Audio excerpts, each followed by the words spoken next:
ऐसे चली रहा था, कबो कबो ही बुझाला कि आज गा ना पाई। महीना में 35 दिन गवावेला आप लोग, रतियों का दिनों का। मंच पर आईला, जब पंच के तरफ नजर उठा के देखी ना, अदृश्य शक्ति अंदर प्रवेश करती है और कहती है कि मैं तुम्हारे साथ हूं। याद रखना रुचि, जब दुनिया तुम्हारे खिलाफ हो जाए, मैं पॉलिटिकल व्यक्ति हूं और मेरा अनुमान और मेरा अनुभव कहता है कि जब दुनिया तुम्हारे खिलाफ हो जाए, कोई तुम्हारे साथ नहीं रहेगा, तो तुम्हारा काम तुम्हारे साथ मजबूती से तुम्हारे साथ खड़ा होकर सामने वाले का मुकाबला करेगा। तो जीवन में कभी काम से मरौवत नहीं करनी चाहिए। जो भी जानो, जो भी आए, 100% देने का प्रयास करना चाहिए। तो नहीं समझावे खाली लेवल। हेलो, भक्त का निवेदन है दुनिया के मतारी से, का मास्टर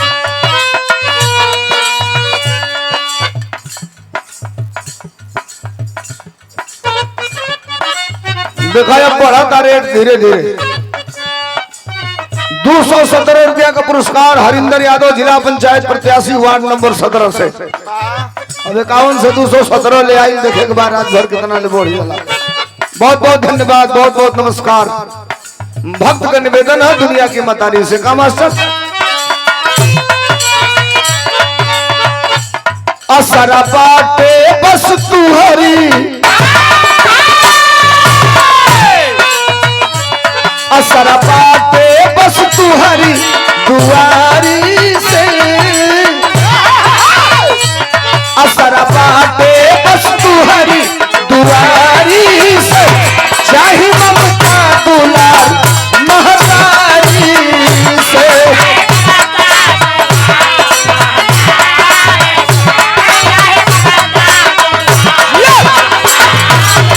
अरे असरा बाटे बस तू हरी दुआरी, असरा बाटे बस तू हरी दुआरी से, चाहे ममता दुलार महतारी से।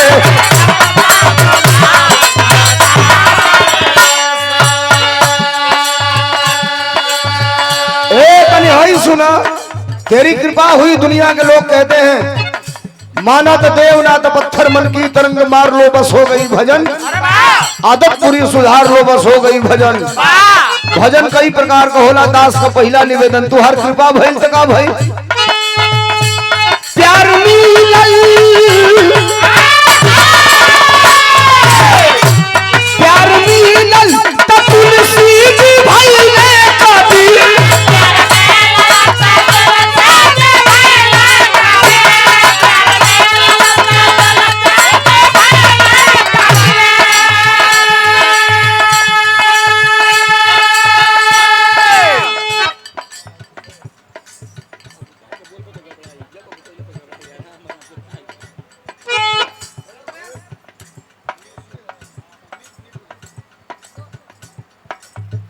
जिस माता जी के ब्रह्म भोज के अवसर पर हम यहाँ एकत्रित हैं और हम आपके बीच भी अपनी बात रख रहे हैं, उस देवी की, उस महान आत्मा की नतनी हमारी बहन नीतू वर्मा के तरफ से ये 200 रुपयों का पुरस्कार देकर के सम्मानित किया गया है। मातृ शक्ति को नमन है। माई आगे गई, पीछे पीछे परिवार को बढ़ंती करें। 200 रुपया का पुरस्कार, एक बार तालियां बजा के सम्मान कर देंगे, आप सब स्वागत कर देंगे। बहुत बहुत धन्यवाद। और ये 200 रुपयों का पुरस्कार, 200 रुपयों का पुरस्कार और शानदार सम्मान करने का अवसर प्राप्त हुआ है हमारे कमेटी के प्रदेश सचिव श्री राज विजय यादव जी की तरफ से। बहुत बहुत धन्यवाद, बहुत बहुत नमस्कार। और ये चरण चौधरी जी की तरफ से, कहां आप जा रहे हैं, चरण चौधरी जी की तरफ से 100 रुपया का पुरस्कार। बहुत बहुत नमस्कार, बहुत बहुत प्रणाम। देवी नजर फेरलू, ये धरती पर बड़ा कई तरह का बदलाव भइल, चेंजिंग भइल, का मास्टर प्यार मिलल त तुलसी जी भइले कभी,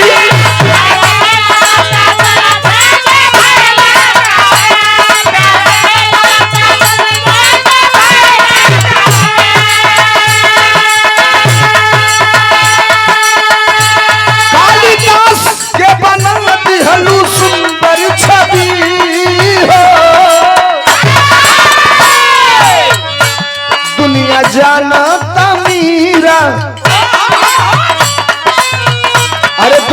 जानता मीरा के यारी के, दुनिया जानता मीरा के यारी के, चाहे ममता दूल्हा महतारी से।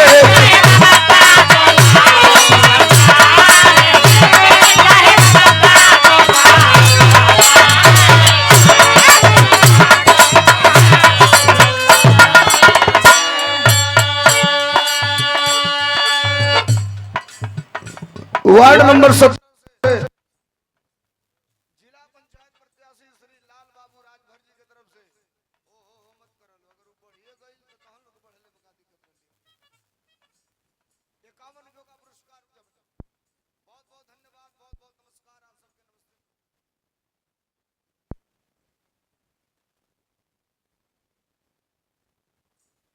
इस परिवार की छोटी बिटिया स्नेहा वर्मा की तरफ से 51 रुपयों का हमें पुरस्कार मिला है। हम आशीर्वाद यही दे सकते हैं कि पढ़ लिख करके परिवार का नाम रोशन करो और तुम्हारे जीवन में हमेशा ईश्वर तरक्की दें, प्रगति के पथ पर अग्रसर हो। वंदना का अंतिम लाइन, केवल तुलसीदास जैसे लोगों का तूने तारन तार नहीं किया। मेहरारू का ताना लगल, तुलसीदास रात का अंधरिया में नदी में पौरे के ना जानत रहलन, नाई ना रहे तो एगो मुर्दा पकड़ के पार से ऊपार हो गए। मेहरारू का ताना उनके तुलसी से तुलसीदास बना दिया, जो जेके लोग तुलसिया कहे गाँव को, वो तुलसीदास हो गए। कालिदास जो ने डाल पर बैठल रहलन, काटत रहलन, मूर्ख आदमी दुनिया के सबसे बड़ा विद्वान हो गए। रामदेव बसोनिया की धरती से 51 रुपया का पुरस्कार बा। नमस्कार बा, प्रणाम बा।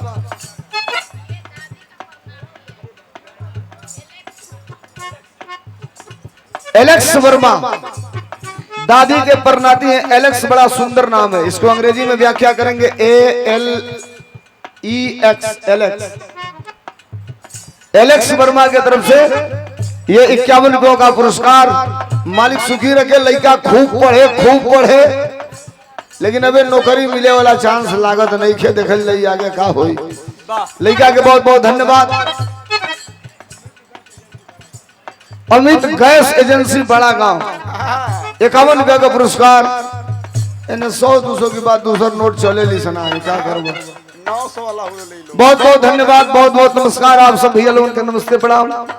वंदना का अंतिम लाइन है, कुछ लोगन पर और कृपा कैलू केकरा पर दिहलू लोरी के हो।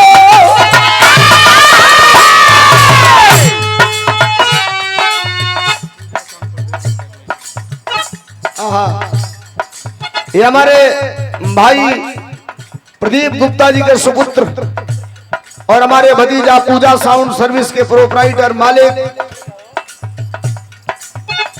इस परिवार की तरफ से 100 रुपया देकर के सम्मानित किया गया है। पूरे इलेक्ट्रीशियन महोदय जितने लोग बैठे हैं सबको सहृदय धन्यवाद, नमस्कार। ईश्वर तरक्की करे, कार्य क्षेत्र में हमेशा दिन दोगुना रात चौगुना प्रगति हो। प्रदीप भैया को भी नमस्कार है, प्रणाम है आप सबको, बहुत बहुत धन्यवाद, नमस्कार। अरे दिहलू लोरी के बल भैया पंखा माई,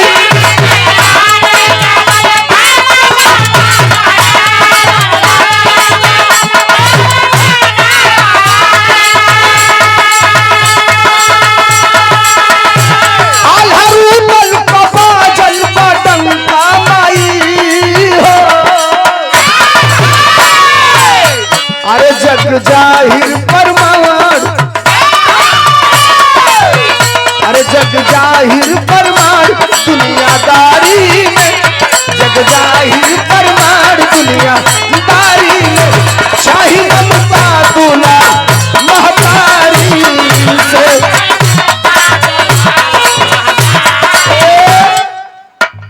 100 रुपयों का पुरस्कार मंडल अध्यक्ष लाई है। अब ऐसे बढ़न गंगा जमुनी तहजीब कहाँ देखे को मिली। भाजपा मंडल अध्यक्ष, बसपा के सेक्टर अध्यक्ष, सुभाषपा के अध्यक्ष और सपा के समर्थक डॉक्टर मुन्ना पासवान।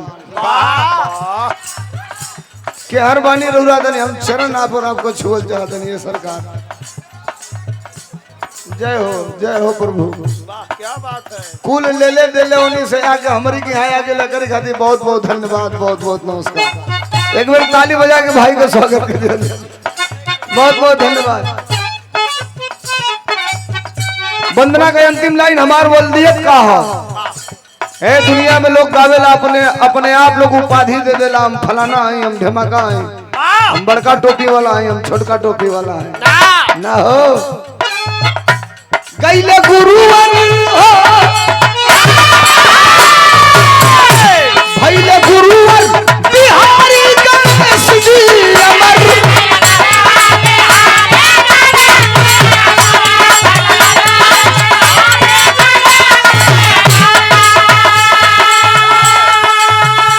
गीत कवि चंद्रिका जी तो करले भ्रमणी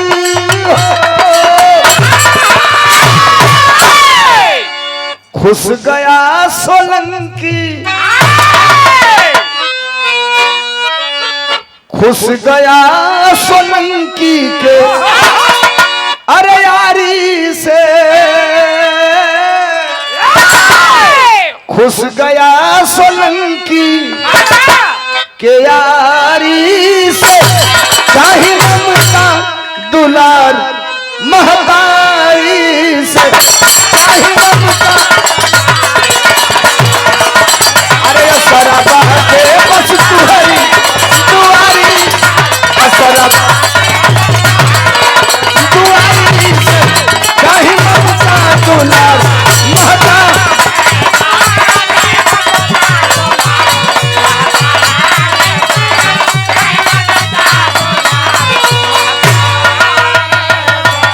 अरे चाहे ममता दुलार महतारी से हो।